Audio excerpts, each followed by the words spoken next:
El título segundo de la Constitución española lleva por rúbrica de la Corona, desarrollándose en 10 artículos, del 56 al 65. En este título conviene destacar 5 puntos. En primer lugar, la figura del rey y sus funciones. En segundo lugar, la sucesión a la corona.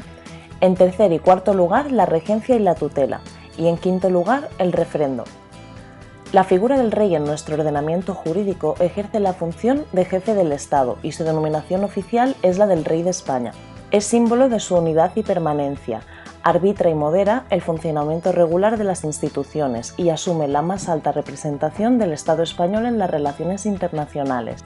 Además, la persona del rey es inviolable y no está sujeta a responsabilidad, lo que implica que no se le pueden imputar delitos ni pedir responsabilidades, ni patrimonial ni en ningún otro ámbito jurídico en el ejercicio de sus funciones. Dada la trascendencia que tienen las cuestiones relativas a la corona para el devenir político del Estado, como son las abdicaciones, renuncias y el orden de sucesión, la Constitución exige que las mismas se regulen mediante ley orgánica, lo que exige un mayor consenso entre las fuerzas políticas en la tramitación parlamentaria. En cuanto a sus funciones, el artículo 62, por un lado, enumera una lista con una serie de competencias entre las que encontramos la función de sancionar y promulgar las leyes, convocar y disolver las Cortes Generales, convocar las elecciones y convocar a referéndum. Es el rey quien debe proponer y nombrar el candidato a presidente del gobierno, así como también debe nombrar y separar a los miembros del gobierno, a propuesta de su presidente. El rey es quien expide los decretos acordados en el Consejo de Ministros, confiere los empleos civiles y militares y concede honores. Además, debe ser informado de los asuntos de Estado y presidir, a estos efectos, las sesiones del Consejo de Ministros a petición del presidente del Gobierno. Por último, añadir que es el mando supremo de las Fuerzas Armadas, ejerce el derecho de gracia y tiene el alto patronazgo de las Reales Academias. Por otro lado, el artículo 63 añade que es el rey quien acredita a los embajadores y otros representantes diplomáticos, manifiesta el consentimiento del Estado para obligarse internacionalmente por medio de tratados, y con previa autorización de las Cortes Generales le corresponde declarar la guerra y hacer la paz. Como apunte, recordamos que en el origen de la monarquía española, en la Edad Media, el sistema de nombramiento era electivo. No será hasta el siglo XIII cuando pasará a ser hereditaria e indivisible, a través de una serie de principios sucesorios que se recogió, entre otros textos, en las partidas de Alfonso X el Sabio. En la actualidad, como consecuencia del carácter parlamentario de la monarquía española, el nombramiento del rey se realiza ante las Cortes Generales, mediante juramento de guardar la Constitución y las leyes.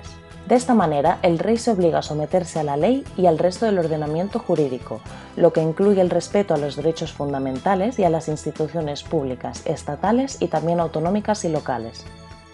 Ahora bien, la elección del rey sigue el sistema sucesorio tradicional, siendo necesario que cada rey que ocupe la institución monárquica preste juramento. La Constitución entronca a la familia real española con la tradición histórica, a través de la figura de Su Majestad Don Juan Carlos I de Borbón, quien fue nombrado por el general Franco como jefe del Estado para que lo sucediera tras su muerte al frente de la dictadura, convirtiéndose en un elemento esencial en el proceso de transición democrática. A esta raíz histórica de la monarquía se refiere el artículo 57 de la Constitución española.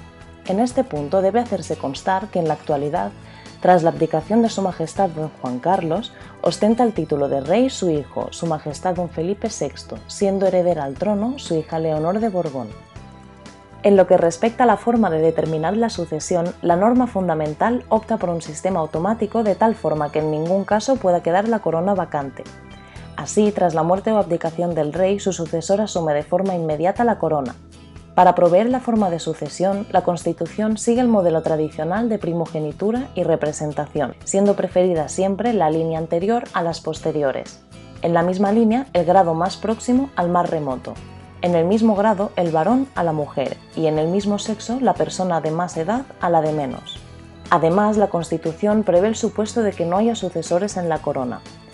En este caso, y para que no se rompa la continuidad de la institución monárquica, corresponderá a las Cortes Generales, como representantes de la soberanía popular, decidir lo que resulte mejor a los intereses generales. El artículo 59 regula la figura de la regencia, que está prevista para supuestos tales como el fallecimiento del rey, su imposibilidad para el cumplimiento de sus funciones, la minoría de edad del sucesor o si se da el caso de que no exista un sucesor a la corona.